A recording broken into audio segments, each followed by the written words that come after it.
या जो कर रहा होता है एक्टिविटी, जब उसको हम डीपली वॉच करते हैं तो धीरे धीरे समझ में आता है कि बच्चे का ध्यान किधर है, वो वास्तव में चाहता क्या है।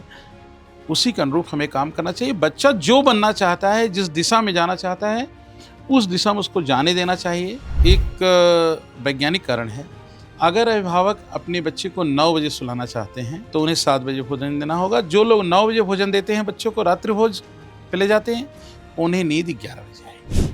हमारी सरकार को कुछ ऐसा प्रयास करना चाहिए कि जो हमारे देश की प्रतिभाएं हैं वो किसी भी कारणों से बाहर ना जाए। लोग बाहर जाकर शिक्षा इसलिए लेना चाहते हैं कि हम वहाँ जाकर सेट हो जाएं। तो किसी भी विषय के शिक्षक को एक विद्यार्थी से अधिक पढ़ना चाहिए।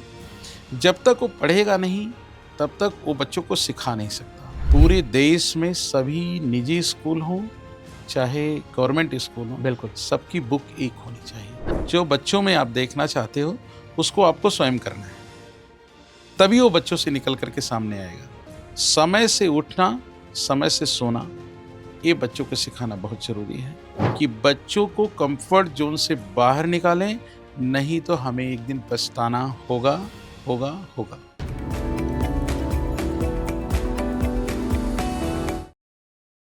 नमस्कार, मैं हूं संतोष टंडन। टॉक विद टंडन के आज के पॉडकास्ट में, जैसा कि आपको पता है, हमारे हर पॉडकास्ट के मेहमान होते हैं खास, जिनसे हम बहुत सारी बातें सीखते हैं। क्योंकि जीवन में आगे बढ़ने के लिए सबसे ज़्यादा आवश्यक जो मूलभूत बात होती है वो होती है एजुकेशन की, शिक्षा की। इसके बिना इंसान और जानवरों में कुछ खासा फ़र्क रहता नहीं है। आज हम सभी एक ऐसे मेहमान से आपको मिलवाने वाले हैं जो लगातार एजुकेशन के क्षेत्र में बच्चों को क्वालिटी एजुकेशन बताते हैं, खुद बच्चों से अच्छे तरीके से जेल होते हैं, बच्चों से बहुत अच्छे तरीके से बातचीत करते हैं, एक गार्जियन के तौर पे, एक अभिभावक के तौर पे। आप बहुत सारे विषयों में मास्टर भी हैं, साथ ही साथ आपको धर्म का बहुत बड़ा अच्छा ज्ञान है, क्योंकि आप श्रीमद् भागवत ज्ञान को बहुत अच्छे तरीके से बच्चों के साथ जोड़ते हैं। यानी संस्कृति, संस्कार और एजुकेशन के साथ जोड़ने वाले एक ऐसे शिक्षक जो आज हमारे साथ जुड़ चुके हैं। एक शिक्षक वो जिनके कारण हम सभी टीचर्स डे मनाते हैं, आदरणीय सर्वपल्ली राधाकृष्णन, जो कि हमारे देश के सर्वोच्च पदों पे आए। एक ऐसे एपीजे अब्दुल कलाम जो एजुकेशन के क्षेत्र में हम सभी के टीचर हैं। वैसे ही एक ऐसे एजुकेशनिस्ट, एक ऐसे शिक्षक जो आज हमारे साथ जुड़ चुके हैं, हमारे मेहमान हरिश्चंद्र पांडे जी, टॉक विद टंडन के आज इस मंच में। सर, आपका बहुत बहुत स्वागत है। धन्यवाद, मुझे भी आकर अच्छा लगा। क्योंकि जब भी हम जीवन में छोटे से बड़े होते हैं, जीवन में जो भी सफलता प्राप्त करना चाहते हैं, एक अच्छे शिक्षक की बहुत अच्छी भूमिका होती है, जो बच्चों को एक अलग रूप में ढालते हैं। इस दायित्व को, इस ड्यूटी को आप बखूबी निभाते हैं। कब से इस कार्य में आप लगातार बच्चों को पढ़ाते रहे हैं? देखिए, मैं जब ग्रेजुएट हुआ तो अंडर ग्रेजुएट था, तभी अपने जूनियर्स के साथ मेरा अच्छा तालमेल था। जो उनके डाउट्स होते थे मुझे क्लियर करना बहुत अच्छा लगता था। और हमारे जो टीचर्स होते थे हमें इन्वॉल्व करते थे, जो उनसे छूटी हुई चीज़ें होती थी मुझे से लग कर उसे बच्चों के बीच पहुंचाने का कार्य करते थे। तभी से मुझे लगा कि एक शिक्षक होना एक गर्व का विषय है, और शिक्षक होने से पहले खुद के अंदर कुछ होना चाहिए तभी कर सकते हैं। और तब से ही कर रहे हैं। और दिल्ली आना हुआ तो लगभग मुझे लगता है 1997 से मैं बच्चों को पढ़ा रहा हूँ और उन्हें अच्छे संस्कार दे रहा हूँ। जौनपुर के बहुत छोटे से कस्बे में आपका जन्म हुआ, आपने अच्छी शिक्षा ग्रहण किया, बच्चों के साथ साथ आप परिवार के साथ दिल्ली में आए। दिल्ली में आपका खुद का इतना अच्छा स्कूल जिसका नाम है द चाइल्ड वर्ल्ड स्कूल, जहाँ बच्चों का वाकई में एक अलग संसार बनाया आपने। तो इसके सपना किस साल में की गई थी? इसके साथ 2005 में। 2005 में जी सोनिया विहार में। जी, सोनिया विहार 2005 में। तो कभी आपको ऐसा नहीं लगा कि स्कूल कहीं ऐसे साउथ दिल्ली में खोला जाए जहाँ पे इनकम के पॉइंट ऑफ व्यू से ज़्यादा अर्निंग हो? नहीं नहीं, ऐसा नहीं। देखिए, भारत देश के ही नहीं, विश्व स्तरीय, विश्व बंधुत्व की भावना से देखा जाए तो जो भी बच्चे हैं सबको पढ़ने का अधिकार है। हम और भारत सरकार का एक उद्देश्य है कि सभी बच्चों को शिक्षित किया जाए और शिक्षा का अधिकार सभी के पास है। तो हमारे मन में आया कि जो सबसे आम जनमानस, गरीब तबके के लोग जिस क्षेत्र में रहते हैं, अगर वहाँ बच्चों को एक अच्छी शिक्षा दी जाए तो बहुत अच्छा होगा। इस सोच के साथ हमने शुरू। आप बच्चों के साथ मनोवैज्ञानिक तरीके से भी जुड़ते हैं, क्योंकि आप उसके ज्ञाता हैं, और धर्म दर्शन पे भी आप बहुत अच्छा व्याख्या करते हैं। मैंने देखा है कि समय समय पे भारतीय संस्कृति से बच्चों को जोड़ते रहे हैं। तो आप लगातार इन बच्चों के साथ जब जुड़ जाते हैं, तो क्या ये बच्चों में कुछ परिवर्तन दिखाई दिखता है?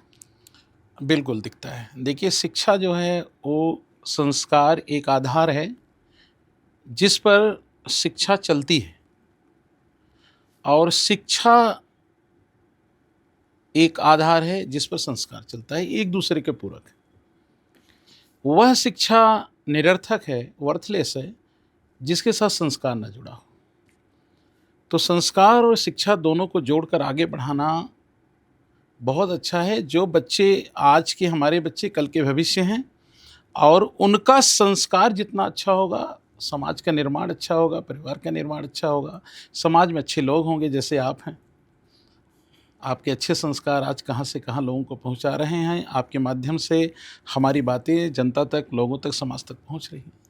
तो संस्कार और शिक्षा दोनों बहुत ज़रूरी है, और बच्चों में दिखता है। गाँव में और शहरों में, क्योंकि आपने दोनों रूप देखा है भारत का, क्योंकि छोटे कस्बों में जो बच्चे कई किलोमीटर तक पढ़ने के लिए जाते हैं, शहरों में जब बच्चे पढ़ते हैं तो बिना एसी के क्लासेस में वो बच्चे एडमिशन नहीं लेते हैं। बहुत सारे पेरेंट्स इतने ज़्यादा उसे हेल्पिंग हैंड बना देते हैं, उसको पैदल चलने में भी लगता है कि बस गाड़ी उसके घर के बाहर दरवाजे तक आए और सीधे स्कूल तक चले जाए, मतलब 2 कदम भी एक्स्ट्रा बच्चों को चलना ना पड़े। तो इसको किस रूप से देखते हैं आप? देखो टंडन जी, मैं इस बात को बड़ी कठिनाई के साथ रखना चाहूँगा। कंफर्ट ज़ोन अपने बच्चों को देना, अपने बच्चे को भविष्य खराब करने के लिए है। कंफर्ट ज़ोन में कभी नहीं रहना चाहिए हमें, और अपने बच्चों को कंफर्ट ज़ोन में बिल्कुल नहीं रखना है। कंफर्ट ज़ोन से मैं साधारण भाषा में समझाना चाहूँगा कि जैसे बच्चों, हम स्कूल चलाते हैं, बहुत सारे अभिभावक आते हैं और बच्चों के अप बैग साथ में लेकर आते हैं, उसको हाथ से लेकर के स्टेयर तक, क्लास तक पहुँचाने की कोशिश करते हैं। इवन कई बार देखता हूँ कि बच्चों को ले जाकर सीट तक बिठाते हैं और सीट से लेकर के आते हैं। ये सब चीज़ें बच्चों में मजबूती नहीं लाएगी। बच्चों में एक जो स्वयं काम करने की ज़रूरत है, वो चीज़ उनमें पैदा नहीं हो सकेगी, पेशेंस नहीं होगा। ये इनके लिए ठीक नहीं है। बच्चों को बिल्कुल फ्री छोड़ना चाहिए, उनको करने देना चाहिए, उनको वॉच करना चाहिए, लेकिन उनको करने का मौका देना चाहिए। बच्चों को संस्कृत के प्रति या और हमारे देश के प्रति, संस्कृति और साथ ही साथ यहाँ के फेस्टिवल्स के बारे में, तो इन बच्चों को अवेयर करते हैं कि आपको हमारे धर्म के बारे में या हमारी संस्कृति में या भारत के बारे में जानने का अवसर मिलना चाहिए? देखिए, जो हमारे देश, हमारा भारत जो है वो धर्मनिरपेक्ष है, और सभी धर्म अच्छे हैं, और सभी धर्मों को लेकर हमें चलना चाहिए, और सभी धर्मों का सम्मान करना हमें अपने बच्चों को और स्वयं को भी सिखाना चाहिए कि हम सभी धर्मों का सम्मान करें। रही बात संस्कार की, तो संस्कार बच्चों में विशेष तौर पे डालना चाहिए। विविध संस्कृतियों का, विविध रीति रिवाजों का देश हमारा भारतवर्ष है, और उसकी सुंदरता ही अलग है। कहीं पर एक फूल हो, लाल हो तो अच्छा नहीं लगेगा, अगर काला हो तो अच्छा नहीं लगेगा, पीला हो तो अच्छा नहीं लगेगा, लेकिन सारे हों तो बहुत अच्छा लगेगा। सभी कलर मिक्स हों तो देखिए गुलदस्ता आपका जो था कितना अच्छा था। तो इस दृष्टिगत हम ध्यान रखें, तो मेरा ऐसा मानना है, अकॉर्डिंग टू माय ओपिनियन, कि हमें सभी धर्मों का सम्मान करना चाहिए, और एक अच्छा नागरिक बनाने के लिए हमेशा निरंतर हमें प्रयास करना चाहिए। हमारे बच्चे स्वस्थ हों, मस्त हों, शिक्षित हों, संस्कारी हों। ऐसी धारणा के साथ मैं विद्यालय चलाता हूँ, और समाज सेवी। निजी विद्यालयों के साथ सरकार का कैसा रवैया रहता है? निजी विद्यालयों के साथ सरकार का रवैया ठीक है। निजी विद्यालय जो सरकार का एक मानक है, जो नॉर्म्स हैं, उसको निजी विद्यालयों को मानना चाहिए, और मानते भी हैं, ऐसी बात नहीं है। जो विद्यालय अच्छे से सुचारू रूप से सरकार के नॉर्म्स को मानते हैं, सरकार की व्यवस्थाओं को देते हैं, सरकार की स्थितियों को समझते हुए अपने विद्यालय में ऐसा गठन करते हैं, उसको सुचारू रूप से चलाते हैं, सरकार सदा उसके साथ है, रही है, रह रही है, आगे रहती भी है, इसमें कोई संदेह नहीं। 20 सालों में आपने लगातार देखा कि आपके बच्चे पढ़कर आगे बढ़ते हैं, तो इन बच्चों की उपलब्धियों को देखकर कभी आपको कैसा लगता है? संतोष जी, बहुत अच्छा लगता है। हमारे पढ़ाए हुए बहुत सारे विद्यार्थी आईएएस हैं, आईपीएस भी हैं, और अभी बहुत सारे विद्यार्थी हमारे, मैंने देखा कि सीजीएल करके ऑफिसर्स बने हैं बहुत सारे क्षेत्रों में। बहुत सारे मेरे विद्यार्थी शिक्षक हैं, अच्छा। और मैं डॉक्टर भी हैं, वो हम इसी सोनिया विहार द चाइल्ड वर्ल्ड स्कूल से बता रहे हैं कि नीट क्वालिफ़ाई कई बच्चों ने किया और बहुत आगे हैं। इस समय एमबीबीएस कर चुके हैं, कर भी रहे हैं और उनका फ़ोन आता है, बड़ा सम्मान करते हैं लोग। मुझे बड़ा अच्छा लगता है। क्योंकि बचपन में जो अच्छी शिक्षा मिल जाए तो बच्चों का फाउंडेशन मजबूत हो जाता है। आपके यहाँ कुछ निर्धन बच्चे भी पढ़ते होंगे, उन सभी के साथ जैसे अभी कोरोना काल चल रहा था, तो कुछ आर्थिक स्थिति भी खराब रही बहुत सारे पेरेंट्स के, क्योंकि कभी हम देखते हैं कि किसी का जॉब छूट जाता है या कोई बीमार हो जाता है या किसी की डेथ हो जाती है, तो ऐसे बच्चों के साथ क्या करते हैं?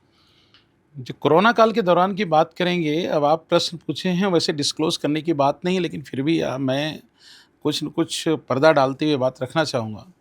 जिस समय कोरोना काल आया, उस दौरान प्रथम कोरोना काल के दौरान और द्वितीय में भी हमारे कुछ अभिभावक लोग थे जिनकी आवश्यकताएँ नहीं पूरी हो रही, तो उन्होंने हमसे संपर्क किया, तो मैंने उसको पूरा किया। और 2 साल सत्र 2020-21 और 21-22 के सत्र में हमने ये खुला मैसेज अपने पेरेंट्स को दिया कि सभी लोग विगत जो फ़ीस और पैसा है उसको भूलें और नए सिरे से अपने बच्चों की शिक्षा को कंटिन्यू रखें। और ये पब्लिकली हमने नोटिस दिया था। इसके लिए हमारे अभिभावकों ने हमें बड़ी सराहना दी, क्षेत्र में हमारी बहुत सराहना हुई। तो द चाइल्ड वर्ल्ड विद्यालय परिवार हमेशा उनके साथ खड़ा है। बच्चों की शिक्षा, संस्कार हमारी प्राथमिकता है। अगर वो अच्छे हैं तो हमारा और हमारे परिवार का जीवन बहुत अच्छा चलेगा। हमारी बहुत सारी आवश्यकताएँ नहीं हैं। मैं एक साधारण जीवन जीता हूँ। जितना एक शिक्षक को जीवन में चाहिए, उतना सब कुछ हमारे पास है और हमारे विद्यार्थी, हमारे अभिभावक हमें दे रहे हैं। इसलिए हमें बच्चों से बहुत सारी अपेक्षाएँ रहती हैं कि पढ़ें, लिखें और आगे बढ़ें। अच्छा खासा आपका स्कूल यहाँ चल रहा है, तो आपने अपने मातृभूमि जहाँ आप जन्म जो आपकी जन्मभूमि है, वहाँ भी आपने अभी मुझे लगता है कि कुछ साल पहले एक स्कूल का स्थापना किया है 2000 सन 2000 में। तो क्यों ऐसे क्योंकि मातृभूमि से पढ़कर आप दिल्ली में आ गए, यहाँ के बच्चों को आप साक्षर बना रहे हैं, तो क्या आवश्यकता पड़ गई वहाँ? संतोष जी, हमारे पिताजी शिक्षक रहे और मैं बहुत वेल टू डू फैमिली से संबंध रखता हूँ। पेशे से तो हमारा परिवार किसान ही रहा, ये तो शौक रहा। जब मैं विद्यार्थी था तो 7 किलोमीटर पैदल चलकर जाता था और 7 किलोमीटर पैदल चल के आता था। अच्छा। मेरी ऐसी शिक्षा हुई। श्री गांधी स्मारक इंटर कॉलेज, श्री गांधी स्मारक डिग्री कॉलेज, समोदपुर, जौनपुर डिस्ट्रिक्ट में है। वहाँ से हमने अपनी शिक्षा ली, अपने गांव में प्राथमिक शिक्षा ली, प्राथमिक विद्यालय से। आगे हमारी शिक्षा दिल्ली यूनिवर्सिटी और अन्य संस्थानों से हुई, ये अलग का विषय है। हमने वहाँ देखा कि लोगों को ज़रूरत है। जिन आभाओं में मेरी शिक्षा हुई, मैं नहीं चाहता तो उन आभाओं में हमारे आने वाली जनरेशन को शिक्षा मिले, सभी सुविधाओं से वह विद्यालय लैस हो। तो गांव में जाकर एकदम ग्रामीणांचल में वो विद्यालय की स्थापना की, जैसा कि आपने जाकर के वहाँ देखा ही है। आज भी मैं बताता हूँ कि वहाँ पर डिजिटल क्लासेस चल रही हैं और बहुत सारी सुविधाएं हैं और वह विद्यालय बहुत अच्छा चल रहा है। और ये मेरा एक सपना था कि मैं अपने गांव में एक विद्यालय खोलूं और ईश्वर की कृपा से, आप लोगों के सहयोग से, समाज के सहयोग से विद्यालय की स्थापना हुई। ये मेरे लिए बड़े हर्ष का विषय है। मैंने कुछ नहीं किया, बस परमात्मा ने करवाया और होता चला गया। बस इतना ही इसके बारे में कहना चाहूँ। आप यकीन करें कि जैसे पॉडकास्ट में मैंने देख रहा हूँ कि आजकल आपाधापी है कि ऐसे-ऐसे मेहमान बुला लेते हैं, जिसका सवाल आप बच्चों के साथ सुन भी नहीं सकते, देख भी नहीं सकते उसके लैंग्वेज या उसके सवाल। लेकिन हमारी कोशिश है कि टॉक विद टंडन में ऐसे-ऐसे मेहमान आएँ, जिससे कुछ इंस्पायर भी हो, जिससे सीख सकें। एक अच्छे भारत के निर्माण में कहीं न कहीं किसी भी तरीके से कंट्रीब्यूशन मैं भी चाहता हूँ। इसलिए मैं केवल फ़िल्मी कलाकारों को नहीं बुलाता, केवल राजनेताओं को नहीं बुलाता हूँ, मैं एक आम टीचर को भी बुलाता हूँ। और इस नाते क्योंकि मेरे बहुत सारे स्कूलों से संबंध है, आपको भी पता है, और आप सभी जितने भी मुझे जानते हैं, बहुत सारे स्कूलों से मेरा नाता अच्छा रहा है और सभी मजबूत रिश्ता रहा है। तो आपका चयन हमारी टीम ने इसलिए किया क्योंकि आप रूरल एरिया से चलकर दिल्ली में बहुत सारे बच्चों को पढ़ा रहे हैं और आप खुद भी एक शिक्षित व्यक्ति हैं जो बच्चों को अच्छे भारत के निर्माण में बहुत अच्छी भूमिका अदा करते हैं। आपकी एक वीडियो बड़ी अच्छी वायरल हुई थी, जिसमें आप जब बच्चे जो विदा होने वाले होते हैं, क्योंकि जब बच्चे फेयरवेल पार्टी होती है तो उसमें आप बच्चों के साथ अभी ना जाओ छोड़ कर के दिल अभी भरा नहीं, तो वो भावुक क्षण था। देखिए, जब एक 3 साल का बच्चा हमारे पास आता है तो हम उसकी सारी ज़रूरतों को पूरा करते हैं। आज तक मैंने कभी भी बच्चे को सुलेस खुला हुआ है तो मैंने प्यून की तरफ नहीं देखा, मैंने अच्छा। स्वयं उसको बाँधा। अगर उसको भोजन करना है तो मैंने सबसे पहले चेक किया। कई बार पेरेंट्स हमसे नाराज़ हो जाते हैं, आप हमारा भोजन चेक करें। कई बार मैं बोलता हूँ कुछ नहीं, जो बच्चों के हेल्थ के लिए ठीक है मैं उसको देखना चाहूँगा। हमारा विद्यालय आज भी हर एक बच्चे को लिस्ट आउट करता है कि कौन बच्चा फ़ास्ट फूड, जंक फूड से संबंधित है। मैं उसको डिनाई करता हूँ और पेरेंट्स को समझाता हूँ। बच्चों को लेकर के जैसे आपने कहा कि विदाई के समय एक बच्चा जो 3 साल का आता है और बड़ा होकर 10-12 साल का होकर, 15 साल का होकर हमारे पास से जाता है और उससे हमारा बड़ा आत्मिक संबंध होता है। तो सच मैं कहता हूँ, मैं अब भी भावुक हो गया हूँ कि जब वो जाने लगता है तो मैं बहुत रोता हूँ। आपकी आँखों में आँसू है। जी, आज भी। तो एक अभिभावक, एक हाँ, पिता, एक गुरु, क्योंकि गुरु की बहुत बड़ी भूमिका होती है। जब बच्चों को आप देखते हैं कि बचपन में से गुड मॉर्निंग बोलना भी नहीं आता, जब वो बच्चे 10th क्रॉस करते हैं या 8वीं पढ़ने के बाद जब वो किसी बड़े स्कूल के लिए तैयार हो जाते हैं, तो एक जिम्मेदारी आपकी ऐसा नहीं कि मुक्त हो जाता है, आपको लगता है कि अच्छी शिक्षा उन बच्चों को आपने प्रदान की अपने मार्गदर्शन में। देखिए school is the second home. हाँ, स्कूल जो है वो बच्चों के लिए दूसरा घर है। टीचर हमेशा भावनात्मक रूप से बच्चों से जुड़े, इंटरैक्ट होना होता है, स्टूडेंट से इंटरैक्ट होना है। बच्चा पहले आपको समझे, आप बच्चे को समझे तभी कुछ उसको समझा सकते हैं। बिल्कुल। ये फीस लेना, पैसा लेना, ये सब चीज़ें चलाना, ये सब सारी चीज़ें सबॉर्डिनेट गौड़ है, इनसे कुछ मतलब नहीं। बातें आ रही हैं कि हम किस तरह से बच्चों को एक अच्छे संस्कार देकर अपने से जोड़कर उन्हें शिक्षित करें। अगर किसी बच्चे को हम एक अच्छा नागरिक बना लेते हैं तो मैं भरोसा रखता हूँ कि वो बच्चा हमारे देश के निर्माण में अग्रणी होगा। बच्चे हमारे देश के कर्णधार हैं और इस उद्देश्य के साथ इस समाज में एक कहानी सुनी होगी आपने कि भगवान राम जी जब पुल बना रहे थे उस समय गिलहरी मिट्टी में लौटती थी और लौट कर समुद्र में जाकर मिट्टी गिराकर चली आती थी। वही मेरा स्थान इस समाज में है। यही एक प्रयास। नहीं, आपका जो प्रयास है वो भागीरथ प्रयास है, क्योंकि हमें लगता है कि बहुत सारे बच्चों को आपने आगे बढ़ाया है। एक बहुत अच्छी बात मैंने देखा है कि आपके स्कूल में डिसिप्लिन बहुत अच्छा है, और मैं देखता हूँ कि जब बच्चे आते हैं तो वो गुड मॉर्निंग नहीं बोलते हैं, आई थिंक जय हिंद बोलते हैं। तो ये प्रक्रिया अपने देश प्रेम को जगाने के लिए था या कुछ अलग करने का था? नहीं, देश प्रेम हमारे यहाँ एक परंपरा रही है, श्रुति साहित्य और स्मृति साहित्य। श्रुति साहित्य जो है वो सुनकर लिखा जाता था, स्मृति साहित्य स्मरण के आधार पर लिखा जाता है।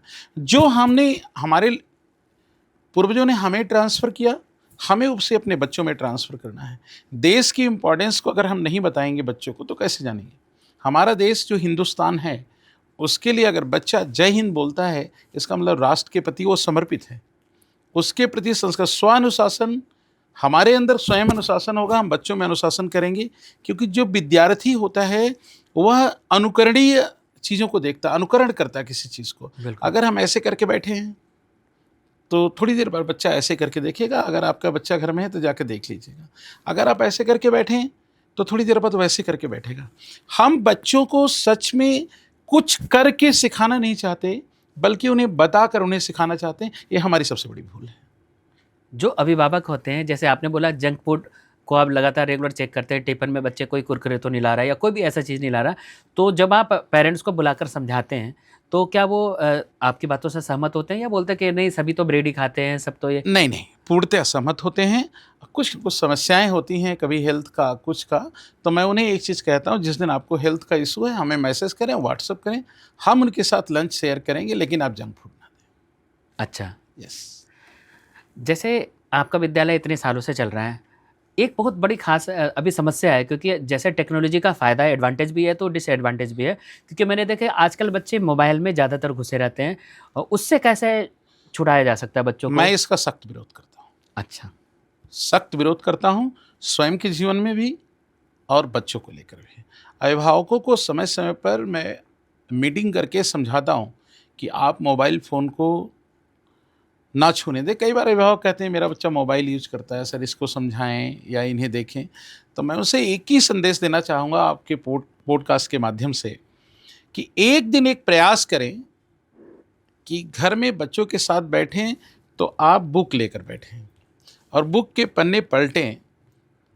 कुछ समय बाद आप देखेंगे कि वो आपका बच्चा जो है वो बुक को ढूँढेगा, मोबाइल फ़ोन की नहीं। तो 100% I am sure parents is responsible for this mobile phone addiction, and I request personally to the parents कि they should consider it hardly and try themselves always to avoid the phone in front of the student, in front of the children. Result will come out, I am sure. Very good, मैं पूरी तरीके से agree हूँ इस बात से। लेकिन कभी कभी मोबाइल हमारी ज़रूरत भी बन जाती है और कभी कभी मजबूरी भी।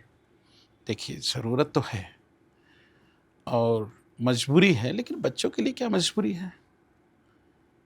इतना मजबूरी नहीं है। मैं जहाँ तक समझ पा रहा हूँ कि लोग मोबाइल फ़ोन को सोशल मीडिया के माध्यम से अनावश्यक चीज़ों पर समय वेस्ट करते हैं, अपनी लाइफ को स्पॉइल कर रहे हैं, अपने टाइम को स्पॉइल कर रहे हैं। Time is more precious, they should utilise a single moment of their life. मैं इससे कतई कोई वास्ता नहीं रखता। मैं देखिए थोड़ा मेरा लहज़ा थोड़ा सख्त हो गया, लेकिन मैं इस चीज़ को कहना चाहूँगा और रिक्वेस्ट करता चाहूँ, पोलाइटली रिक्वेस्ट करता हूँ सभी पेरेंट्स से कि बच्चों के सामने मोबाइल फ़ोन यूज़ ना करें। मोबाइल फ़ोन की इतनी ज़रूरत नहीं होती है। मैं भी 2-2 संस्थाएँ चलाता हूँ, हज़ारों पेरेंट्स की मेरे पास कॉल, बच्चों की ज़िम्मेदारी है, लेकिन मैं इतना मोबाइल फ़ोन यूज़ करने की ज़रूरत नहीं पड़ती है, टंडन जी। तो मैं इसके सख्त खिलाफ़ हूँ और पेरेंट्स से रिक्वेस्ट करता हूँ, पोलाइटली रिक्वेस्ट करता हूँ कि बच्चों के सामने मोबाइल फ़ोन का यूज़ ना करें। वो पढ़ें, अध्ययन करें। मोबाइल फ़ोन एक साधन है, साध्य नहीं है। दोस्तों, ये किसी एक स्कूल की समस्या नहीं है, हमारे आसपास जहाँ भी आप रहते हैं हर स्कूल की समस्या है।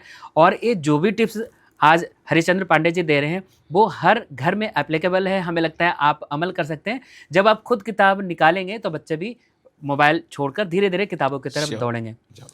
एक बात और मुझे लगता है कि जैसे बच्चे किशोरावस्था में आते हैं तो उनको सही और गलत का ज़्यादा पता नहीं होता। और बहुत सारे पेरेंट्स जो होते हैं वो स्कूल को अपने बच्चों का एडमिशन कराने के बाद सोचते हैं सारी रिस्पॉन्सिबिलिटी जो भी जिम्मेदारी है वो स्कूल की है।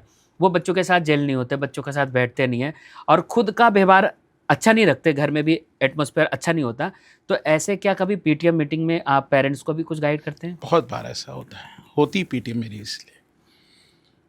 मैं हमेशा बताता हूँ कि जो बच्चे का समय है, स्वभाव है, होगा।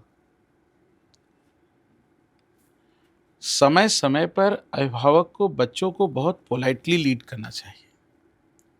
मैं सभी अभिभावकों से आपके पॉडकास्ट के माध्यम से निवेदन करना चाहूँगा सभी से कि बच्चों के साथ बहुत सामान्य भाषा में बात करें, बहुत ही पोलाइटली उनसे बातचीत रखें, बहुत अच्छे से बात करें, दोस्ताना व्यवहार रखें, उनकी बातों को सुनें। शाम को पहुंचकर 2 minute, 4 minute, 10 minute, half hour जो भी समय बचता है, उसमें बच्चों की दिनचर्या के बारे में जानकारी लें। अगर उन्होंने कुछ आपके अकॉर्डिंग नेगेटिव किया है, कभी-कभी ऐसा हाँ। होता है टंडन जी कि वो हमारे अकॉर्डिंग नेगेटिव होता है, तो हमें अपने बचपन में जाना चाहिए। तो हमें पता चलेगा नहीं ऐसा कुछ नहीं है। अगर ऐसा कुछ है तो पोलाइटली उनके साथ बात करें, उन्हें ट्रीट करें और उन्हें सुनें। बच्चों को अच्छे से सुन लेना ही सभी बुराइयों का खात्मा करना होता है। अच्छा, जैसे बच्चों को आप कैसे पढ़ पाते हैं? जब बच्चे आपके यहाँ एडमिशन कराते हैं किसी भी क्लास में, तो कैसे पढ़ते हैं कि ये बहुत अच्छा ड्राइंग बनाता है, ये बहुत अच्छा गाना गाता है, ये बहुत अच्छा डांस करता है, या जो भी उसकी प्रतिभा हिडन टैलेंट होता है, वो टीचर्स कैसे पकड़ लेते हैं? देखिए, अगर ये कहा जाए कि ये चीज़ें पकड़ ली जाती हैं, तो इससे बड़ा झूठ कुछ और नहीं हो सकता। मैं सबके लिए बताना चाहूँगा। हाँ।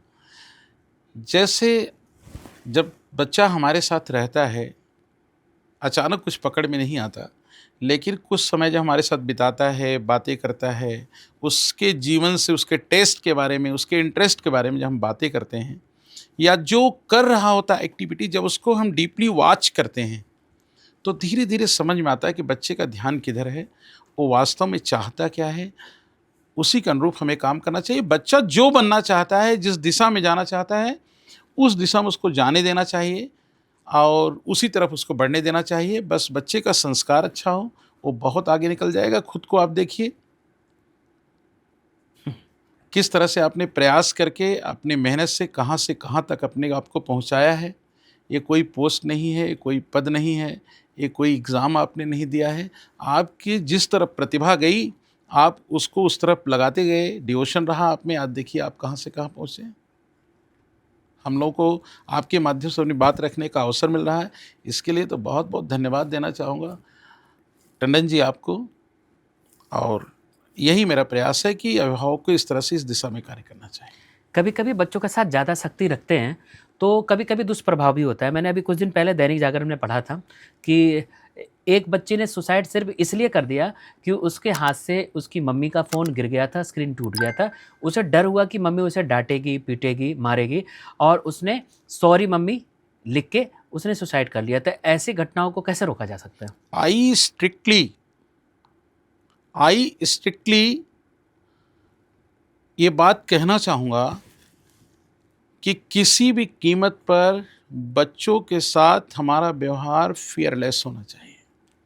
बच्चे के दिमाग में ये बात हमेशा भर कर रखना चाहिए कि गलती से आपसे कुछ भी हो जाएगा तो ये सब चीज़ें आपके लिए हैं। आपको किसी चीज़ से डरना नहीं है। डर ही एक ऐसी चीज़ है जो बच्चे से गलत करवाती है। तो इस तरह से बच्चों के साथ घर में व्यवहार रखना चाहिए कि कुछ भी उनसे गलतियाँ हो जाती हैं, वो डरे ना, और किसी भी गलती को, किसी भी बात को फ़ियरलेस वो आपसे शेयर करें। इसके लिए मैं सभी से निवेदन भी करना चाहूँगा। और बच्चे जैसे एग्ज़ाम से बहुत घबराते हैं, कई बार मार्क्स उससे कम आ जाते हैं या बच्चे फ़ेल हो जाते हैं किसी सब्जेक्ट में, पर्टिकुलर सब्जेक्ट में, तो उस स्थिति में क्या करना चाहिए एक अभिभावक को और एक शिक्षक को? देखिए, अभिभावक बच्चों पर अपनी पसंद को थोपता है। हाँ, मैं इसका विरोध करता हूँ। कि नहीं तुम्हें डॉक्टर ही बनना है या आईपीएस ही बनना है। ये गलत है। ये बिल्कुल गलत है। मैं इसका विरोध करता हूँ। अगर अभिभावक अपनी पसंद को बच्चों पर नहीं थोपेगा तो इस तरह की समस्याएँ बिल्कुल भी नहीं आएँगी। और परीक्षा डर है, वो इसलिए होता है क्योंकि बच्चों को बार-बार परीक्षा के लिए सामने नहीं किया जाता है। बच्चों को अच्छे से तैयार करना चाहिए और परीक्षा जैसा हवा उनके अंदर नहीं पैदा करना चाहिए। और मार्क्स आज के टाइम में एक नंबर है, इससे कुछ होता नहीं है। बच्चों के मार्क्स जो हैं बहुत मायने नहीं रखते। उनके अंदर विषय की समझ और अपने जीवन की समझ होनी चाहिए। सभी बच्चे आगे चले जाएँ। ये तमाम क्षेत्र हैं जहाँ बच्चे आगे जा सकते हैं। आप बहुत अच्छे गुरु भी हैं, बहुत अच्छे टीचर हैं, इतने साल से बच्चों को पढ़ाते हैं। आपका अनुभव से मैं एक बात जानना चाहता हूँ, जो भी हमारे स्टूडेंट आज हमारे इस पॉडकास्ट को देखें या जो भी पेरेंट्स देख रहे हों, तो टाइम मैनेजमेंट स्टूडेंट्स का कैसा होना चाहिए? हाँ, टाइम मैनेजमेंट बेस्ट होना चाहिए। कैसे? दिनचर्या से लेके मतलब पूरे दिन का दिनचर्या से, शेड्यूल? जैसे एक स्कूल हो या ना हो, हॉलिडे हो, संडे हो, मंडे हो, समर वैकेशन हो, कुछ भी हो, हमें एक फिक्स शेड्यूल पर हमें उठना है। अच्छा, फिक्स शेड्यूल पर हमें रेडी होना है। फिक्स शेड्यूल पर हमें अपना काम करना है। ये एक टाइम टेबल के अकॉर्डिंग होना चाहिए। जैसे एक बच्चों को हमारे नर्सरी क्लास में पोएम सिखाया जाता है, early to bed and early to rise makes a man healthy wealthy and wise. तो बच्चों को समय से उठें, समय से स्नान ध्यान करें, योगासन करें और एक एक पल को बचाएं, ये बहुत ज़रूरी है। और सभी से मैं निवेदन करना चाहूँगा, सभी अभिभावकों को आपके पॉडकास्ट के माध्यम से कहना भी चाहूँगा कि बच्चों को समय प्रबंधन अच्छा सिखाएं। और बच्चों का समय प्रबंधन तब अच्छा होगा जब अभिभावक का समय प्रबंधन अच्छा हो। तो खाना, पढ़ना, सोना, मनोरंजन के का कितना स्थान है बच्चों के लिए? सबका बहुत बड़ा स्थान है। मनोरंजन का भी बहुत अच्छा स्थान है। खाने पीने का अच्छे हेल्थ के लिए बहुत ज़रूरी है। जो भी खाएं समय से खाएं। और सोना? क्या खाते हैं? अरे सोना तो बहुत ज़रूरी है, एज के अकॉर्डिंग है। जैसे छोटे बच्चे हैं तो उन्हें कम से कम 9 से 10 घंटा सोना चाहिए। अगर बच्चा 10 साल से ऊपर का है तो उसे कम से कम 8 से 9 घंटे सोना चाहिए। उससे ऊपर है, 12 से 20 वर्ष का है, तो 8 घंटे की नींद, हम सबको भी 8 घंटे की नींद बहुत ज़रूरी है। जितनी अच्छी नींद होगी, हेल्दी साउंड बॉडी होगी, और हमारी नींद जितनी अच्छी होगी, हमारा माइंड उतना अच्छा काम कर रहा होगा। समय प्रबंधन का ध्यान रखना है। Don't loss a single moment of your life. क्योंकि हम लोग गाँव से बिलॉन्ग करते हैं, तो गाँव में कहा जाता है जितना सुबह उठो, सुबह की याददाश्त बड़ी अच्छी होती है, मेमोरी पावर शार्प होता है। तो स्टडी के लिए क्या मॉर्निंग बिल्कुल उपयुक्त समय है स्टडी के लिए? बिल्कुल, कोशिश करनी चाहिए कि हमें 9 बजे सो जाना चाहिए। अच्छा, अगर अभिभावक, एक वैज्ञानिक कारण है, अगर अभिभावक अपने बच्चे को 9 बजे सुलाना चाहते हैं तो उन्हें 7 बजे भोजन दे देना चाहिए। अच्छा। अगर 9 बजे सुलाना है तो उन्हें 7 बजे भोजन देना होगा। जो लोग 9 बजे भोजन देते हैं बच्चों को, रात्रि भोज पे ले जाते हैं, उन्हें नींद 11 बजे आएगी। जैसे बच्चों के समर डे आ जाते हैं, जैसे उसमें बच्चों की दिनचर्या बिल्कुल बिगड़ जाती है। कोई नानी घर चला जाता है, कोई दादी घर चला जाता है, कोई एब्रोड चला जाता है या कोई भी घूमने का स्थान चला जाता है, तो उनके सोने का भी शेड्यूल खराब हो जाता है। उसके होमवर्क जो मिले होते हैं उसको कैसे करना चाहिए, क्योंकि उन्हें घूमने का यही कुछ समय मिलता है जो अपने परिवार के साथ टाइम एक्सपेंड करते होमवर्क नहीं होना चाहिए उनके पास। हैं। अच्छा। समर वैकेशन जो लीव होती है घूमने और टहलने की, होमवर्क बिल्कुल नहीं होना चाहिए। जो घूमते हैं, टहलते हैं, जाते हैं, आते हैं, उसके बारे में कुछ लिखें, उसके बारे में एक डायरी बनाएँ। यह भी शिक्षा का एक महत्वपूर्ण हिस्सा है। प्रैक्टिकल बनेंगे वो, उसकी डायरी मेंटेन करें कि हम नानी के यहाँ गए, घूमने गए, टहलने गए, यहाँ हमें अच्छा लगा, ये चीज़ हमने अच्छी देखी। और बच्चों का ये जो शेड्यूल बिगड़ जाता है समर वैकेशन में, तो ये आम है, जिनके लिए इम्पोर्टेंस भी रखता है। 12 महीने में अगर 1 महीने हमारी दिनचर्या किसी मौज-मस्ती और मनोरंजन में आगे-पीछे होती है, ये बच्चों के लिए आवश्यक भी है। अच्छा। जैसे मुझे लगता है कि जैसे-जैसे बच्चे बड़े होते जाते हैं, तो बहुत सारी बातें सीखने लगते हैं। अभी दिल्ली सरकार ने एक नया नियम लॉन्च किया है, अभी दिल्ली के सभी स्कूलों के साथ सर्कुलेट होने वाला है कि 6 वर्ष के बाद उसे पहली क्लास में एडमिशन होगा। उससे पहले जो केजी या एलकेजी, यूकेजी प्राइमरी जो प्राइमरी हाँ, जो स्कूल। भी प्राइमरी, तो सेशन का ये जो टाइम बढ़ा है, क्या ये ठीक है? ठीक है, ठीक है। ठीक है। मैं सहमत हूँ इससे। अच्छा। जी। अच्छा, अभी देश में बहुत सारे बच्चे, क्योंकि बहुत सारी उपलब्धियाँ प्राप्त करने के लिए वो भारत को छोड़ देते हैं और उच्च एजुकेशन के लिए, हायर एजुकेशन के लिए वो अब्रॉड चले जाते हैं। तो क्या भारत में ऐसी शिक्षण प्रणाली डेवलप नहीं की जानी चाहिए जो हायर स्टडी के लिए बाहर बच्चे न जाएँ? नहीं, भारत के लोग भारत से शिक्षा लेकर विदेशों में, तमाम देशों में अच्छी सेवाएँ दे रहे हैं। अच्छा। हमारी सरकार को कुछ ऐसा प्रयास करना चाहिए कि जो हमारे देश की प्रतिभाएँ हैं, वो किसी भी कारणों से बाहर ना जाएँ। शिक्षा हमारे यहाँ बहुत अच्छी है, शिक्षा की कोई कमी नहीं। लोग बाहर जाकर शिक्षा इसलिए लेना चाहते हैं कि हम वहाँ जाकर सेट हो जाएँगे, वहाँ अपने आप को एस्टेब्लिश कर लेंगे। सरकार को ऐसी नीतियाँ बनानी चाहिए कि हमारे यहाँ की जो प्रतिभाएँ हैं, चाहे वो डॉक्टर्स हों, इंजीनियर्स हों, बड़े-बड़े पदों के लोग हों, वो किसी भी कारण से हमारे देश से बाहर क्यों जा रहे हैं, इस पर सरकार को चिंतन करना चाहिए। और आपके पॉडकास्ट के माध्यम से सरकार से निवेदन भी मैं करना चाहूँगा, क्योंकि मैं एक शिक्षक हूँ।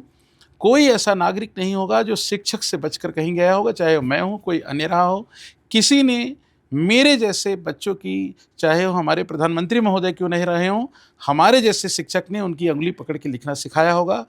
तो हमारी बात को अगर हमारे प्रधानमंत्री महोदय भी नहीं मानेंगे, तो कौन मानेगा? एक शिक्षक का सम्मान कौन नहीं करना चाहेगा?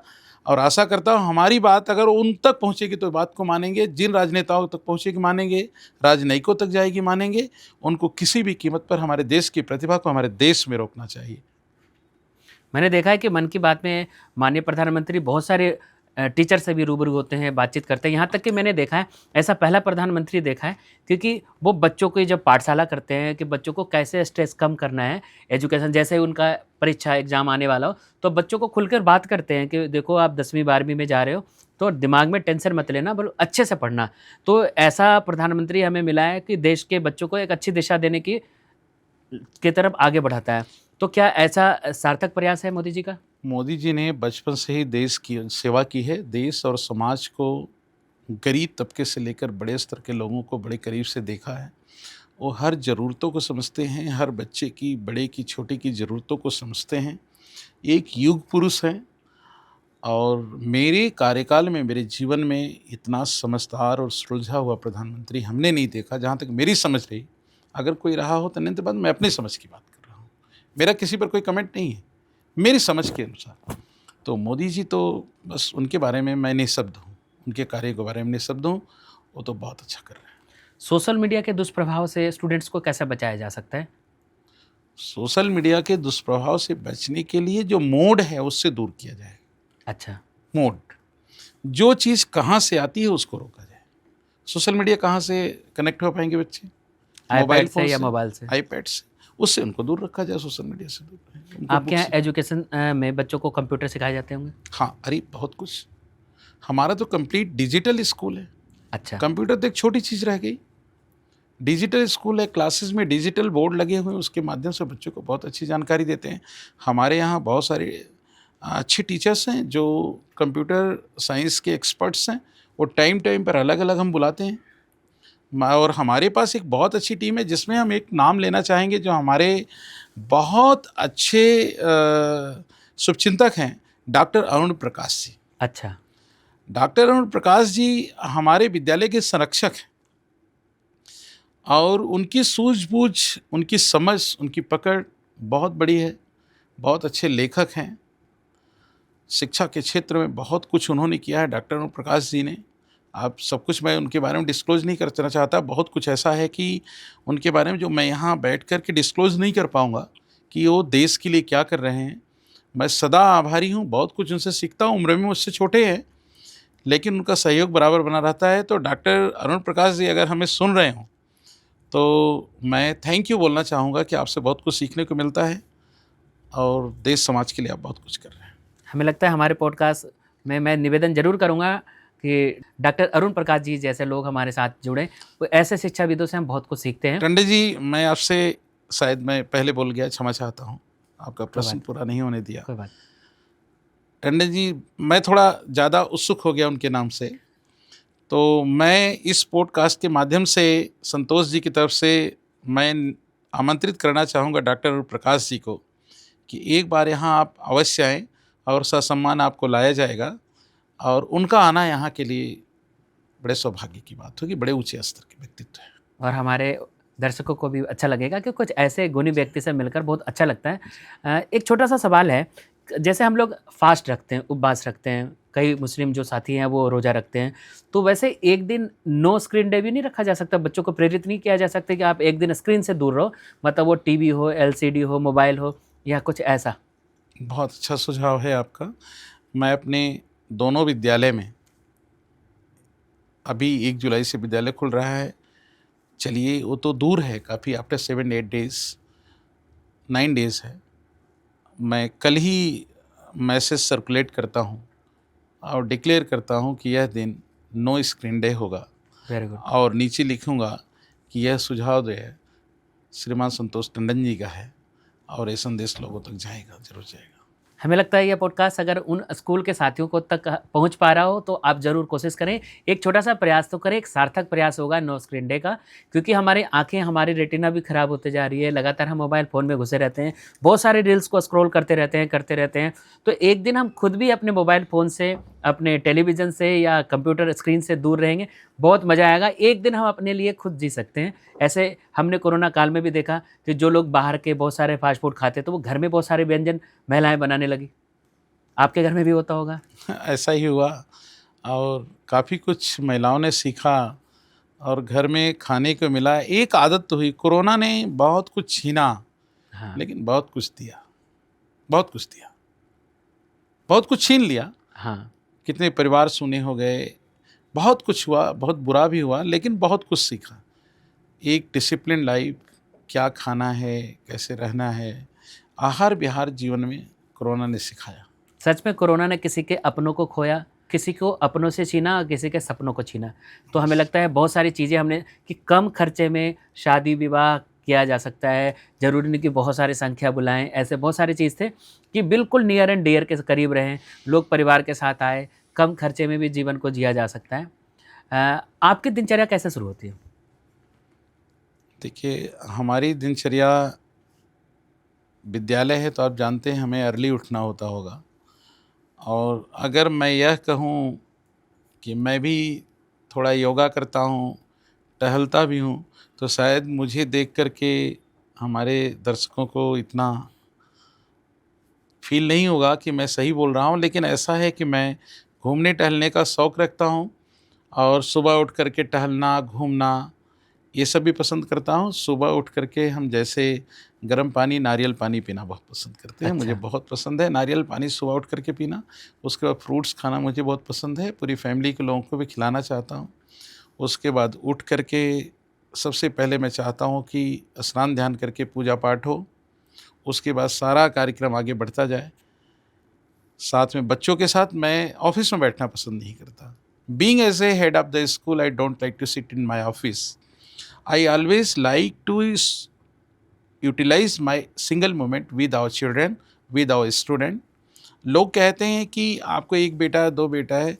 मेरे मुँह से हमेशा निकलता रहता है कि I am the father of many children.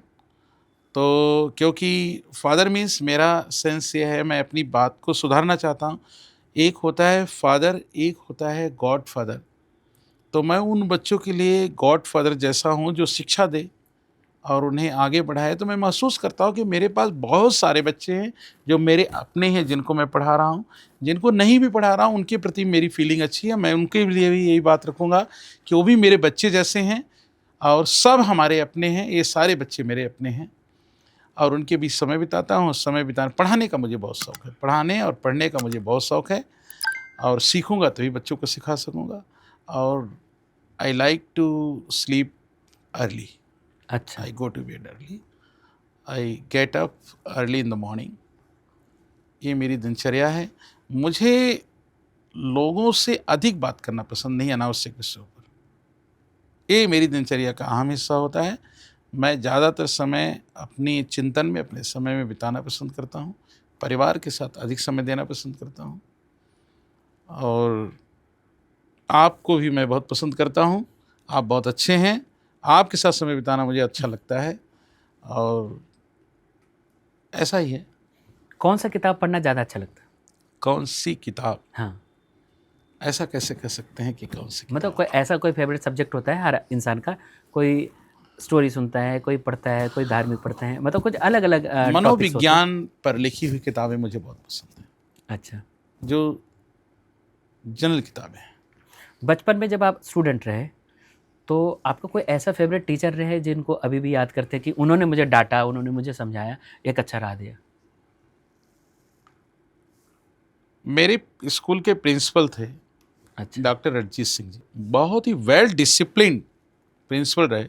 उन्होंने जिस स्कूल में हमारी 6 टू 12th एजुकेशन हुई, उस विद्यालय को इस तरह से उन्होंने सँवारा कि आज भी मेरे फेवरेट हैं अच्छा। और उनको मैं बहुत अच्छे से मानता हूँ। मुझे याद है 11th क्लास में हमारे यहाँ उत्तर प्रदेश शिक्षा परिषद में नियम था कि अंग्रेजी नहीं पढ़ना है तो आपको संस्कृत पढ़ना होगा। तो मैं जो 10th पास आउट करके इंग्लिश विषय के लिए अप्लाई किया कि मैं अंग्रेजी माध्यम नहीं कह सकते, अंग्रेजी विषय को पढ़ना चाहता हूँ। तो उन्होंने कहा हम आप इंग्लिश पढ़ेंगे तो ये शर्त है, कैसा करना है। तो प्रोज और पोएट्री सब्जेक्ट चलते थे। तो कुल 26 क्वेश्चन थे प्रोज के फर्स्ट चैप्टर के लास्ट में। अच्छा। एक स्टूडेंट के बारे में थी वो कहानी, स्लेब था वो। तो उन्होंने कहा कि अगर इसके कुछ क्वेश्चन का आंसर कल मुझे सुना देंगे तो आपको मैं अपनी कक्षा में बैठने दूंगा और इंग्लिश सब्जेक्ट आपको मिलेगा। अच्छा। तो मैं जब स्कूल से आया तो मैंने 26 क्वेश्चंस के आंसर फाइंड आउट करके लर्न किए और जब कक्षा में नेक्स्ट डे गया क्लास में तो मुझसे श्री जगदम्बा सिंह पाल जी ने, हमारे इंग्लिश के टीचर थे, उन्होंने खड़ा किया कि हाँ पांडे जी आप बताइए कौन सा क्वेश्चन पूछा जाए। मैंने कहा सर एनी क्वेश्चंस फ्रॉम 26। तो मैंने सभी प्रश्नों का उत्तर उन्हें एक एक करके दिया और उनका बिहेवियर मेरे प्रति उस समय बहुत सख्त लगा था कि मुझे पढ़ने का अवसर क्यों नहीं दिया जा रहा है, मेरा परीक्षण क्यों किया जा रहा है। आम विद्यार्थियों जैसा मैं भी हूँ, लेकिन मुझे आज भी वो बात याद रहती है कि मैं उस परीक्षा में सफल रहा और पोस्ट ग्रेजुएट भी मैं हुआ तो अंग्रेजी विषय मेरे साथ रहा। तो वो कठिनाई का मेरा दौर था। मेरे फादर भी इंग्लिश के टीचर थे, लेकिन उतनी कठिन हमारे साथ अनुभूति नहीं थी जितना उनके साथ रही। क्योंकि मुझे लगता है कि आपका परिवार का साथ पूरा हमेशा आपको मिलता है। आपके सारे ब्रदर्स भी और एक भाई भी ऑलरेडी टीचर हैं। परिवार के बहुत सारे सदस्यों को मैं जानता हूँ। आपके नए जनरेशन, आपके बच्चे भी आपके कामों में हाथ बटा रहे हैं। तो जो न्यू जनरेशन है वो इस जैसे जिस तरीके से, जिस ढर्रे से आपका स्कूल चल रहा था, तो जो नए न्यू जनरेशन वाले जो बच्चे आते हैं, क्या उसी ढर्रे को आगे कैरी फॉरवर्ड करना चाहते हैं या कुछ उसमें परिवर्तन चाहते हैं? नहीं देखिए, जब से मेरा बेटा सभी भाइयों में सबसे बड़ा है। ठीक है। आज हमारे साथ आपके पॉडकास्ट में सामने बैठे हुए हैं सौरभ जी। तो इनके आने से मेरी बहू भी आई, मैंने शादी किया उनका, तो दोनों ने मिल करके, मेरी बेटी भी है वो MIT यूनिवर्सिटी से है, अच्छा। नोएडा MIT से स्पेशल एजुकेशन अंडर ग्रेजुएट है, फाइनल टर्म में है। तो इन लोगों ने टेक्निकली इम्प्रूव किया स्कूल को। अच्छा। मैं उतना टेक्निकल नहीं हूँ जितना मेरे बच्चे हैं। तो आज के युग के according what will happen after 10 years, they think today and they like to do the same day. अच्छा। It's the proud for me and I am proud of my children and daughter in law also, एंड मेरी पूरी family, मेरे भाई लोग बहुत मुझे cooperate करते हैं। मेरे भाई सब एक टीचर हैं, दूसरे वाले भी मुझसे जो छोटे हैं वो बिजनेसमैन हैं, उनसे छोटी एग्रीकल्चर डिपार्टमेंट में अधिकारी हैं, सबसे छोटे वहाँ का विद्यालय देखते हैं विष्णु पांडे जी। सभी लोग मुझे मानते हैं और मुझे बहुत साथ लेकर चलते हैं। तो मुझे लगता है कि मैं बहुत भाग्यशाली हूँ, बहुत भाग्यशाली हूँ। एक थोड़ा अटपटा सा सवाल है, जैसा आपका नाम है हरीशचंद्र पांडे, तो ये नाम किसने रखा और क्या इस नाम को अपने ऊपर परफेक्ट मानते हैं? इसके पीछे एक बहुत बड़ी कहानी है। मेरे बाबा जी सरपंच हुआ करते थे। अच्छा। तो आप समझ सकते हैं कि पहले के सरपंच होना बहुत बड़ी बात होती थी और कई वर्षों तक सरपंच रहे, तो भीड़ लगी रहती थी। कई बार बाबा मेरे बोलते थे, मेरा नाम राजू था, अच्छा। राजीव कुमार रखने वाले थे, तो कई बार बोलते थे तो मैं बोल देता था बाबा जी हैं लेकिन मिलेंगे नहीं। तो जब मेरा नाम लिखाने के लिए बाबा जी ले गए प्राइमरी स्कूल में, बोले ये बहुत सच बोलता है, इसका नाम हरिश्चंद्र रखा जाएगा। अच्छा। उस समय मेरा नाम हरिश्चंद्र रखा गया। तो मैंने सोचा कि मेरे पूर्वज मेरे बाबा जी ने सोचा है कि मैं हमेशा सच बोलूं, तो मैं हमेशा सच बोलता हूं।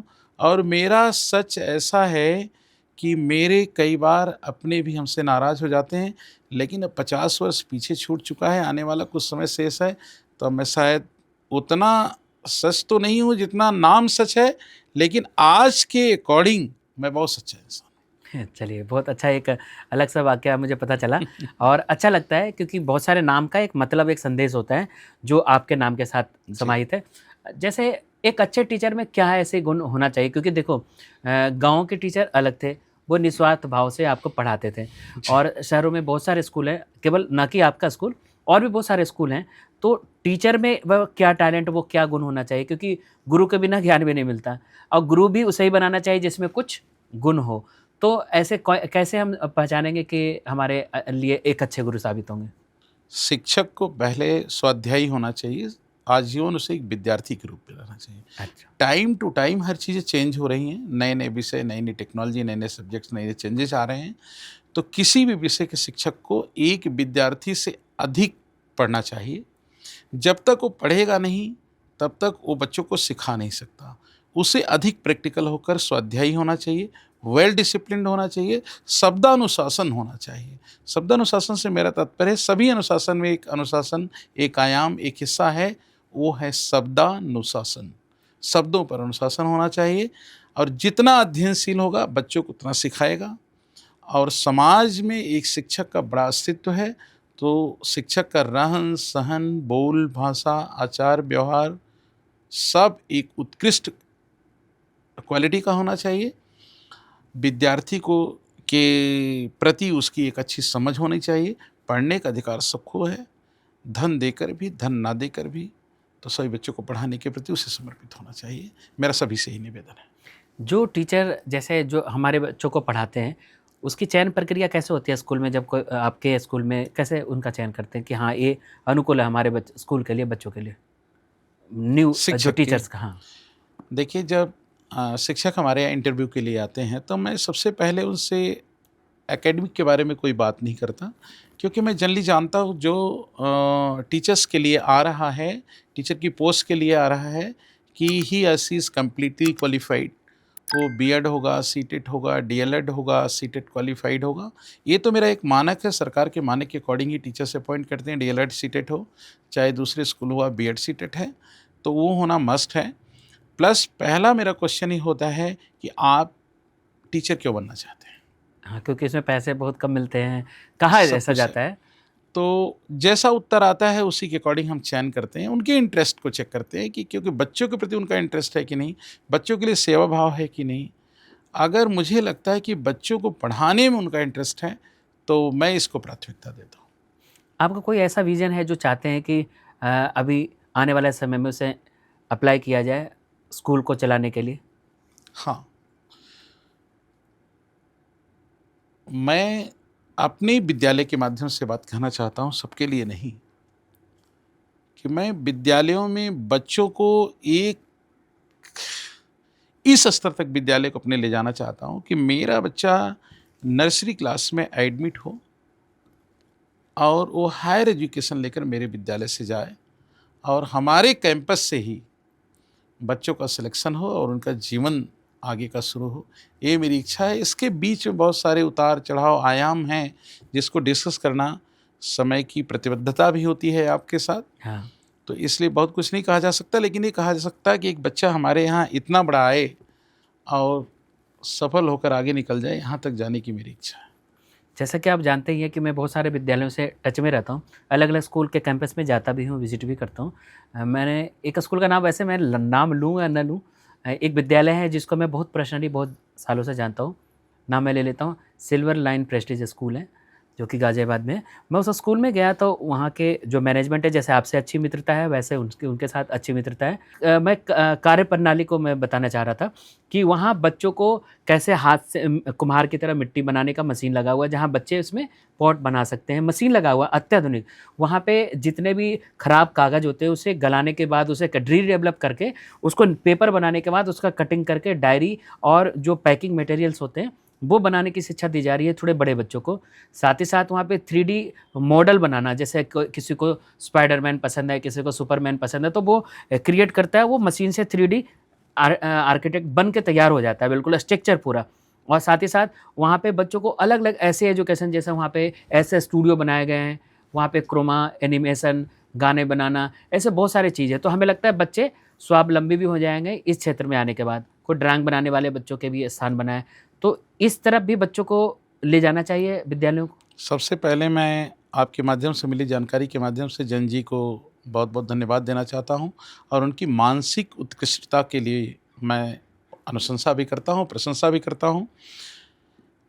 मोदी गवर्नमेंट या पहले की भी गवर्नमेंट ये हमेशा प्रयास करती रही, लेकिन मोदी गवर्नमेंट के टाइम पर जो ये आई हुई है हमारे भारत सरकार, ये कला कौशल पर विशेष ध्यान दे रही है और बच्चों को इसी तरीके से स्किल दे रहे हैं जैन साहब अपने स्कूल के हाँ, माध्यम से। हाँ। ये वास्तव में काबिले तारीफ़ है।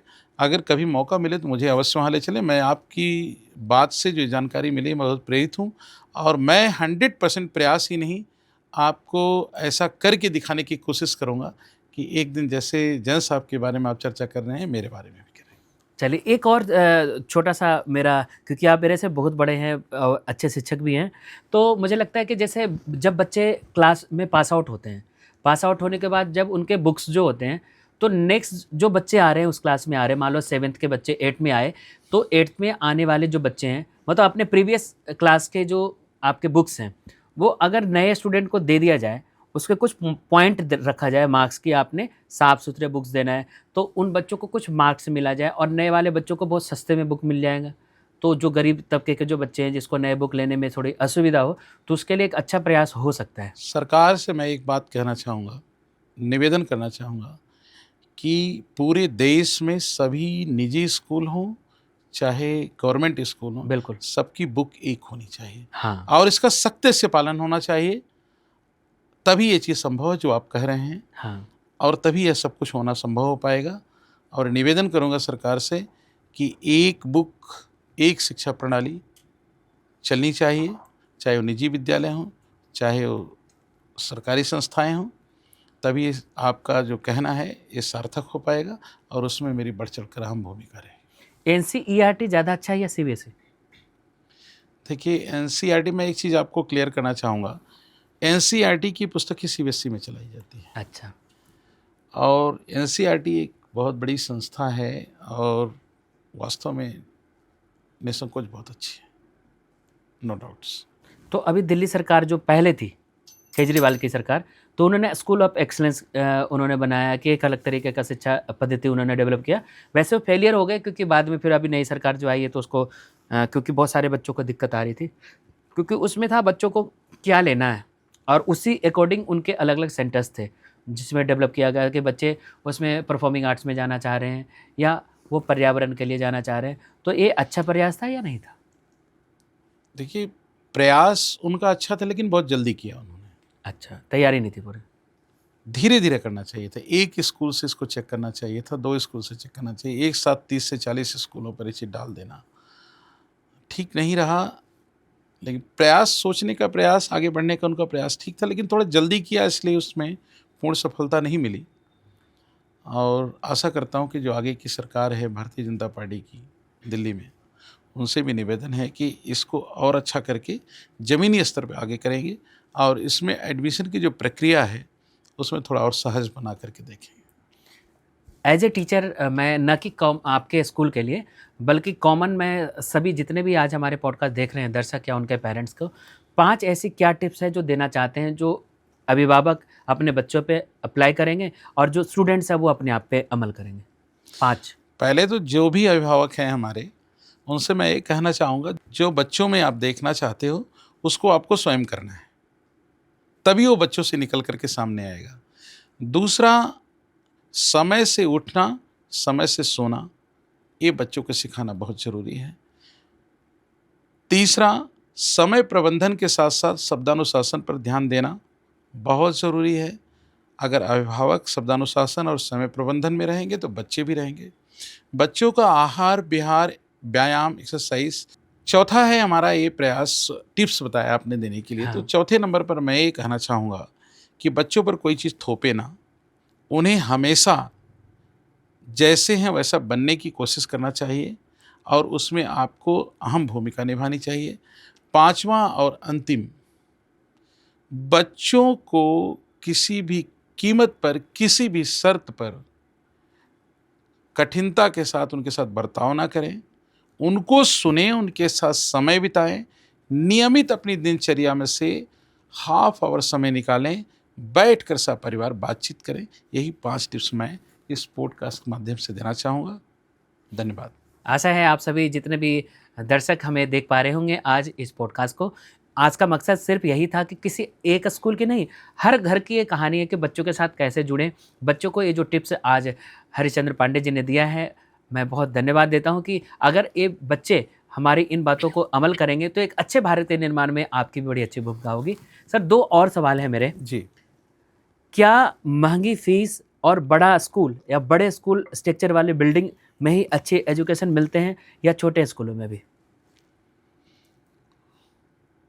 बोलने से लोग, बड़े स्कूल वाले नाराज़ ना हो जाएँ, लेकिन बोलूँगा, हाँ, सच क्योंकि बोलना ये चाहिए। खुला मंच है, पॉडकास्ट इसीलिए तो पॉपुलर है। एंशिएंट इंडियन हिस्ट्री को देखें तो पेड़ के नीचे शिक्षा मिलती थी गुरुकुल में। गुरुकुल में। अच्छी शिक्षा के लिए अच्छे शिक्षक की ज़रूरत है, लेकिन जो आप कह रहे हैं अच्छी बिल्डिंग, कई जगह सुनता हूँ बच्चों को लंच करने के लिए 5 स्टार जैसा बना हुआ है, बहुत सारी बिल्डिंग लगी कैफेटेरिया हुई बना है, हुआ है, हाँ। कैफेटेरिया बना हुआ है। ये सब बच्चों को विलासितापूर्ण जीवन जीने के लिए हम बाध्य कर रहे हैं। इससे पहले प्रश्न में मैंने आपको उत्तर दिया था कि बच्चों को कंफर्ट जोन से बाहर निकालें, नहीं तो हमें एक दिन पछताना होगा, होगा, होगा। एक और सवाल है आपसे कि जैसे छोटे बच्चे जो भी पढ़ने के लिए आते हैं, एक कॉमन क्वेश्चन है फॉर ऑल स्टूडेंट्स और फॉर ऑल पेरेंट्स कि अपने नन्हे बच्चों को, छोटे बच्चों को, जो न्यू कमर, जो अभी छोटे बच्चे जिसको अभी तुरंत स्कूल में एडमिट करना है किसी भी स्कूल में, तो क्या बहुत बड़े स्कूल के चयन में ही पढ़ाना चाहिए या नज़दीक में पढ़ाना चाहिए? कैसे विद्यालय का चयन करना चाहिए? छोटे बिल्कुल नवजात बच्चों की बात कर रहा हूँ मैं। आपने बहुत पहले से देखा होगा, बचपन से देखते भी आ रहे होंगे, हमारे प्राइमरी स्कूल अलग होते थे, हाँ, मिडिल स्कूल अलग होते थे, सेकेंडरी, सीनियर सेकेंडरी अलग होते थे। उसका एक उद्देश्य था। प्राइमरी लेवल पर जब बच्चे जाएंगे तो लगभग मिलते जुलते 3 साल से 10 साल के बीच के बच्चे होते हैं। एक दूसरे को देख करके एकदम बचपन और एक साधारण जीवन जीने का, साधारण चीज़ें सीखने का उनको मौका मिलता है। फिर उससे बड़े होते हैं, एक साथ ले जाकर छोटे बच्चे को सीनियर सेकेंडरी स्कूल में जो डाल दिया जाता है, तो छोटे बच्चे भी वो देखते हैं कि हमारी बड़ी क्लास के सीनियर 12th के स्टूडेंट क्या कर रहे हैं। अच्छा। उसका इफेक्ट बच्चों पर बहुत होता है। अच्छा, क्योंकि डिवीज़न तो रहा नहीं। डिवीजन नहीं रहा। उसी स्कूल में छोटा बच्चा भी पढ़ रहा है, 3 साल का, 4 साल का, 5 साल का, 7 साल का, 8 साल का। वहीं बच्चा पढ़ रहा है 17 और 18 साल का भी। समझ गए। तो 17-18 साल के बच्चे की एक्टिविटी अलग हो सकती है। मैं कुछ गलत नहीं बोलना चाह रहा हूँ, लेकिन कई तरह की समझ गया। एक्टिविटी समाज में सभी लोग समझदार हैं।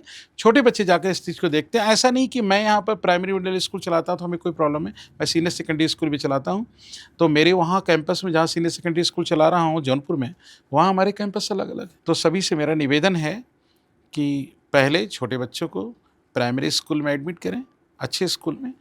प्राइमरी स्कूल से मेरा मतलब ये है जो school pre primary to 5th हो, उसके बाद उन्हें आगे के कक्षाओं के लिए प्रयास करें।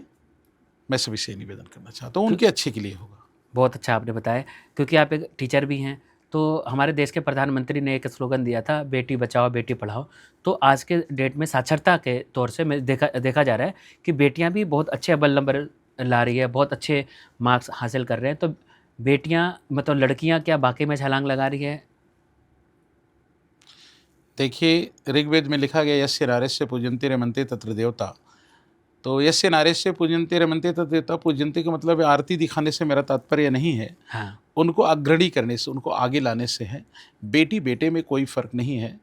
और बेटियां क्या कुछ नहीं कर रही हैं समाज में, आप ये देख सकते हैं। अभी ऑपरेशन सिंदूर में वही बोलने वाला आपने था मैं। देखा जो मामला सामने आया कि व्योमिका सिंह और ये क्या कह सकते हैं, कुरैशी, हाँ, बहुत पॉपुलर रही सोफिया है कुरैशी सोफिया कुरैशी। नाम इस कर रहा था, क्या कुछ उन्होंने नहीं किया। तो बेटी बचाओ और बेटी पढ़ाओ का जो ये नारा है, ये बहुत सार्थक नारा है। बेटियां तो सब कुछ हैं, बिना बेटी के इस दुनिया में कुछ भी नहीं है। हमारा अस्तित्व भी बिना बेटियों के नहीं है। तो बेटियों को सदा आगे करो, उनका सम्मान करो। आज के आपके पॉडकास्ट के माध्यम से हम समाज के युवाओं से निवेदन करना चाहता हूँ कि समाज के युवा वर्ग लड़कियों का सम्मान करें, बेटियों का सम्मान करें। यही सभी से मेरा निवेदन है। तो चलिए दोस्तों, आज हमने बहुत सारी बातें, एक एजुकेशन के क्षेत्र में कैसा परिवर्तन आ सकता है, छोटे शहर में रहते हो, बड़े शहर में रहते हो, बड़े स्कूल में पढ़ते हो, छोटे स्कूल में पढ़ते हो, लेकिन बच्चों के साथ कैसा आपकी बातचीत होनी चाहिए, एक अभिभावक, एक टीचर की क्या भूमिका होती है, आपके घर में कैसे इसकी दिनचर्या की शुरुआत होनी चाहिए, बच्चों के रूटीन कैसे होने चाहिए, बच्चों के खाने में कैसे जंक फूड से बचाया जा सकता है, बच्चों को मोबाइल फ़ोन से कैसे दूर किया जा सकता है, सोशल मीडिया के एडिक्शन से कैसे बचा जा सकता है। ऐसे बहुत सारे तीखे और अच्छे और सुलझे हुए सवालों के जवाब दिया है आज हरिश्चंद्र पांडे जी ने।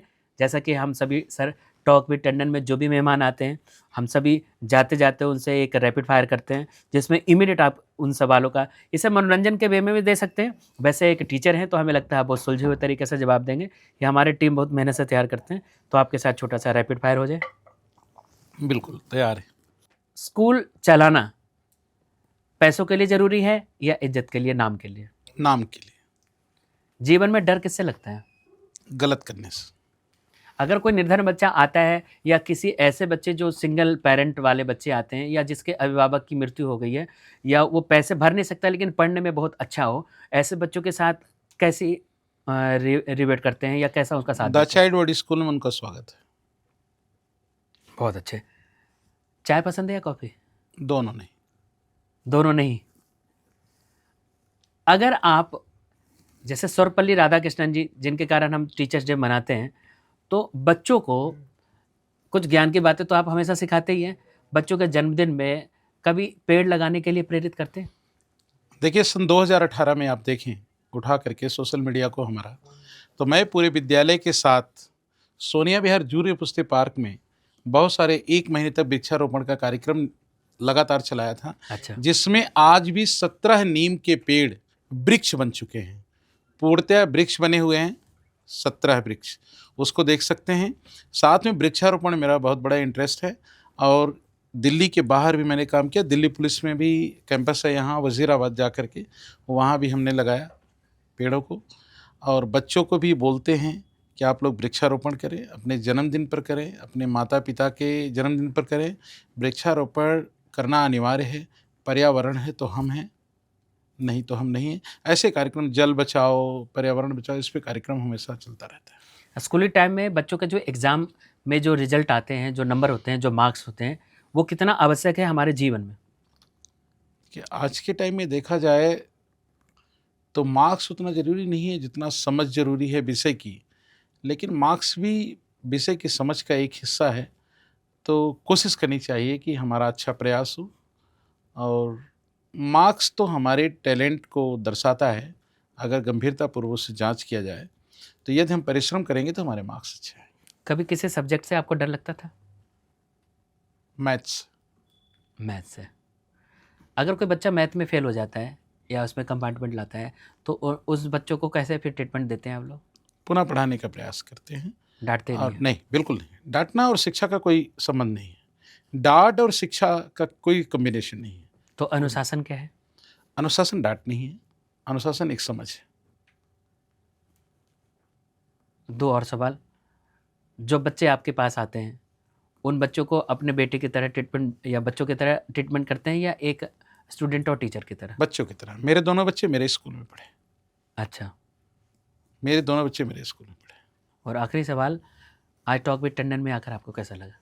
बहुत अच्छा लगा। और कह सकते हैं एक वर्ड होता है splendid, wonderful, mind blowing, delightful. बहुत अच्छा लगा। बहुत बहुत धन्यवाद। आपने बहुत अच्छे तरीके से इन बच्चों को एक हौसला दिया, जो बच्चे घबरा रहे थे एग्जाम में कैसे अच्छे रिजल्ट आएंगे नहीं आएंगे। तो मार्क्स तो बस एक नंबर है, जीवन में आगे बढ़ने के लिए बहुत सारे अनुभव की ज़रूरत होती है। तो आशा है दोस्तों, आज टॉक विद टंडन के आज के इस पॉडकास्ट में हम लोगों ने एक गुरु से, एक टीचर से, एक अभिभावक से बात किया, जो हमें लगता है एक कॉमन पीपल, एक कॉमन मैन की तरह हर घर में हर बच्चों के लिए सटीक तरीके से इन्होंने जवाब दिया। हमसे भी बहुत तहे दिल से थैंक्स करते हैं the child word school team का, जिन्होंने हमारे एक निवेदन पर आज पॉडकास्ट के लिए समय निकाला। यह पॉडकास्ट कोई स्पॉन्सर्ड नहीं है, ये बिल्कुल निःशुल्क है, क्योंकि आज हमने एक टीचर को इस पॉडकास्ट में बुलाया, जिससे हर बच्चों को एक अच्छी शिक्षण प्रणाली मिले, जिससे बच्चे एक अच्छे भारत के निर्माण में एक अच्छे नागरिक बने। आशा है आज का पॉडकास्ट अच्छा लगा। नेक्स्ट पॉडकास्ट में हम सभी और भी मेहमानों से मिलेंगे।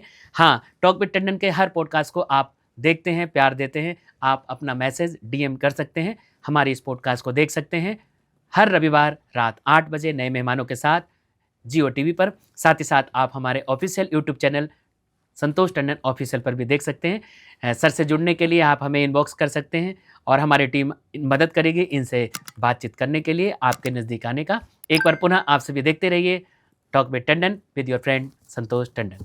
Thank you.